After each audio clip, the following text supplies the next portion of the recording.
Welcome to the NewsHour. President-elect Donald Trump is quickly picking the people he wants to advise him when he enters the White House again in January.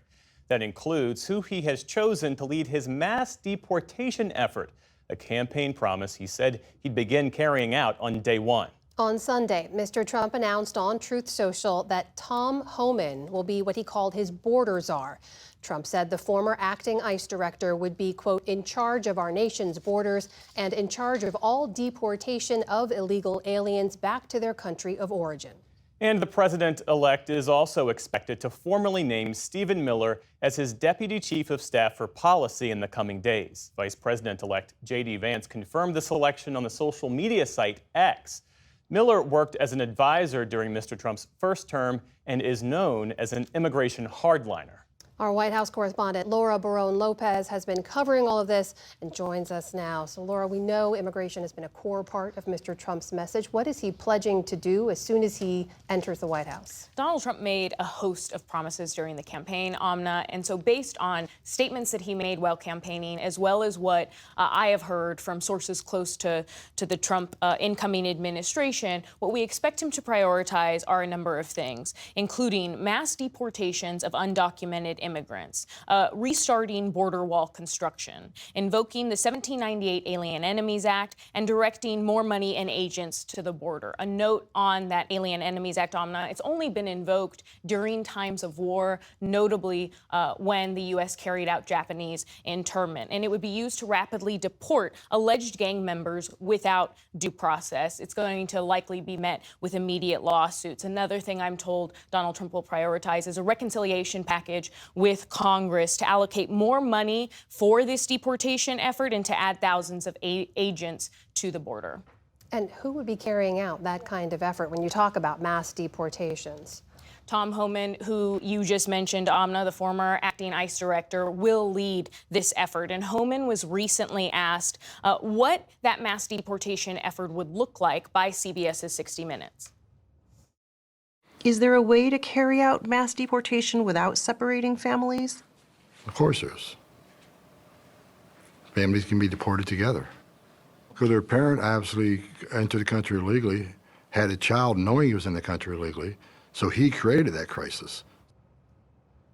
Homan was a supporter of the first-term effort to separate families, that zero-tolerance policy at the border, Amna, which ended up separating some 5,500 families. He was also a contributor to Heritage Foundation's Project 2025. And Homan is expected to work alongside Stephen Miller, who, as we just said, is expected to be named the Deputy Chief of Staff for Policy. And Miller is going to also be overseeing immigration policy. He was known as one of the architects of that family separation agenda during Trump's first term. And he is someone who supports very harsh immigration policy, recently saying at the Madison Square Garden rally that America is for America and Americans only. And sources close to Trump world told me that Homan and Stephen Miller approach things a little bit differently. Homan is seen more as a cop, someone who very much wants to enforce the law and is less ideological than Stephen Miller, whose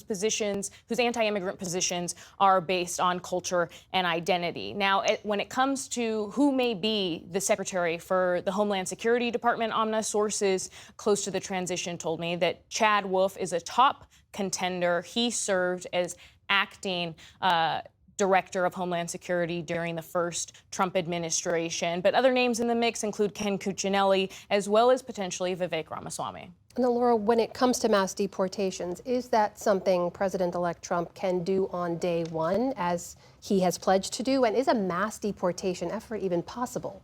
As one source close to the transition told me, Amna, the planning is starting now, so that way implementation can happen on day one. Now, according to current estimates, there are roughly 11 million undocumented immigrants in this country. And Donald Trump and J.D. Vance both had previously talked about deporting anywhere from 1 million to 11 million undocumented immigrants. Most recently, Tom Homan and other Trump allies have said that their first priority for those deportations would be those who pose public safety threats and national security threats. But John Sandwig, who is a former director of ICE, acting director of ICE, said that if Trump Trump goes through with those deportations of 1 million or more immigrants, it will reach far beyond just those who pose public safety threats. I'm grateful that the administration says we want to focus first on public safety cases. But the bottom line is you can't deport 1 million people in a year, and you certainly cannot deport 11 million people without getting into these really tough cases, these cases where someone has been here a long time, has never been convicted of any criminal offense, has a U.S. citizen, oftentimes a minor child who's a U.S. citizen. And now you're saying, hey, we're going to take you into custody and remove you from the country, and putting these families in these incredibly difficult positions. So again, Anna, the big question is, beyond deporting people who pose public safety threats, beyond deporting undocumented migrants who have committed violent or property crimes, who exactly is Trump going to target? Is it going to also include people whose visas have expired? A former DHS official told me that Trump and Tom Homan may target employers who have large undocumented migrant workers. So that could result in conducting raids. Of course, logistics are a big question here. It's going to require more agents, more transportation, more detention beds, and a lot of more money. Laura, put this in context for us. Have we ever seen anything like this before?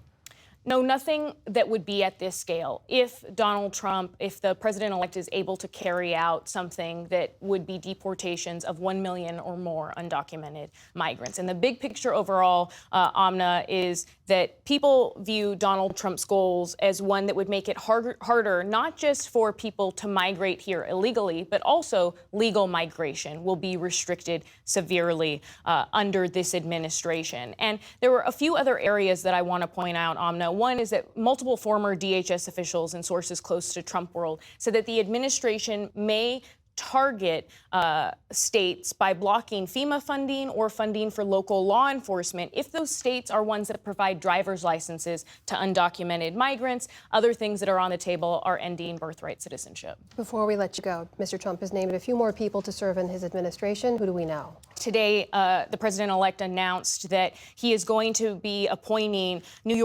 former New York Congressman Lee Zeldin to lead the EPA and Congresswoman Elise Stefanik of New York to be the U.S. ambassador to the United Nations. And we expect more names in the coming days. Laura Barone Lopez, thank you so much. Thank you.